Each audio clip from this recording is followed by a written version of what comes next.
Shalom Aleihim. Berjumpa lagi dengan saya pada perenungan hari ini, tanggal 29 November 2023.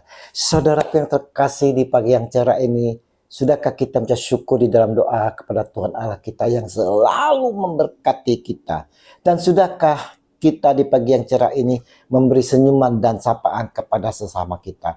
Kita awali pagi hari ini renungan ini, saudara, dengan tanda kemenangan kita dalam nama Bapa dan Putra dan Roh Kudus. Amin.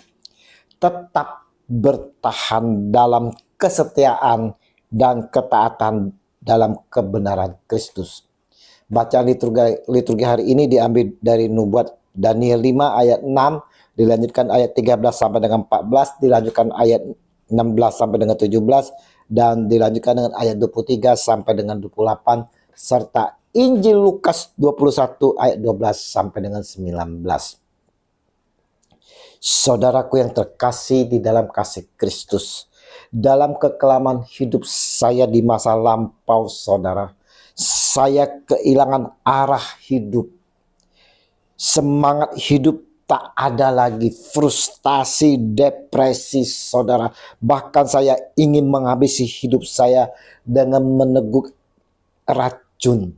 Nah, di titik inilah, saudara, di titik inilah Yesus yang kita sebut Tuhan sungguh-sungguh hadir di saat titik terendah saya, di saat saya tak dapat berbuat lagi. Yesus hadir dan menguatkan saya. Yesus bukan saja Tuhan kita, saudara. Dia adalah sahabat yang sangat mengerti akan diri saya dan saudara. Dalam kepurukan, saya dipeluk dalam damainya. Dia menghibur, bahkan menguatkan saya. Penghiburan seperti yang diberikannya pada Injil hari ini. Tidak sehelai pun rambut kepalamu akan hilang. Lukas 21 ayat 18. Saudara, Yesus Kristus Tuhan kita, saudara, dalam Injil hari ini saat menyampaikan akan penderitaan anak manusia, berita yang menyedihkan, saudara. Tetapi sebelum semuanya itu, kamu akan ditangkap dan dianiaya. Kamu akan diserahkan ke rumah-rumah ibadat dan penjara-penjara, dan kamu akan dihadapkan kepada raja-raja dan penguasa-penguasa oleh karena namaku.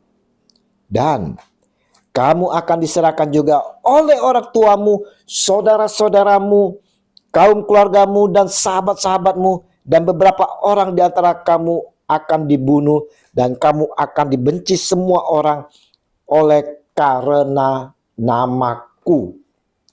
Lukas 21 ayat 12 dan dilanjutkan ayat 16 sampai dengan 17.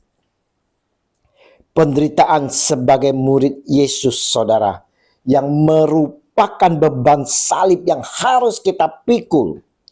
Ini harus disampaikan Yesus kepada kita semua agar kelak kita tidak kaget lagi.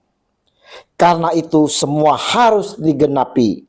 Hal itu akan menjadi kesempatan bagimu untuk bersaksi. Lukas 21 ayat 13. Walau berat penderitaan yang kita alami, saudara, Yesus menguatkan dan menghibur kita semua bahwa kita sebagai pengikutnya yang setia dan tetap bertahan dalam penderitaan dalam namanya untuk tidak takut dan panik. Karena tidak sehelai pun rambut kepalamu akan hilang. Lukas 21 ayat 18. Syaratnya, saudara, adalah kalau kamu tetap bertahan, kamu akan memperoleh hidupmu. Lukas 21 ayat 19. Perenungan pagi hari ini, saudaraku yang terkasih di dalam kasih Kristus, mau mengingatkan kepada kita sekalian bahwa mengikuti Yesus harus ada bayar mahal. Kita harus menanggung penderitaan oleh namanya. Untuk itu kita semua yang mengaku sebagai orang-orang Kristen, pengikut Kristus, harus tetap bertahan hingga kesudahan. Tetap bertahan, setia dan taat. kita ikuti Yesus hingga tuntas, maka buah yang akan kita peroleh adalah kebahagiaan kekal di surga. Mari saudara-saudaraku yang terkasih di dalam kasih Kristus, kita mau tetap bertahan dalam kesetiaan dan ketaatan dalam kebenaran Kristus, saudara. Kita mau selalu berdiri tegap, melangkah maju dengan langkah yang tegap pula untuk bersaksi akan kebenaran kasih Kristus. Maukah kita bersaksi demi namanya, saudaraku? Tuhan Yesus memberkati kita sekalian di mana saja kita berada. Amin. Dalam nama Bapa dan Putra dan Roh Kudus. Amin. Shalom Aleihim.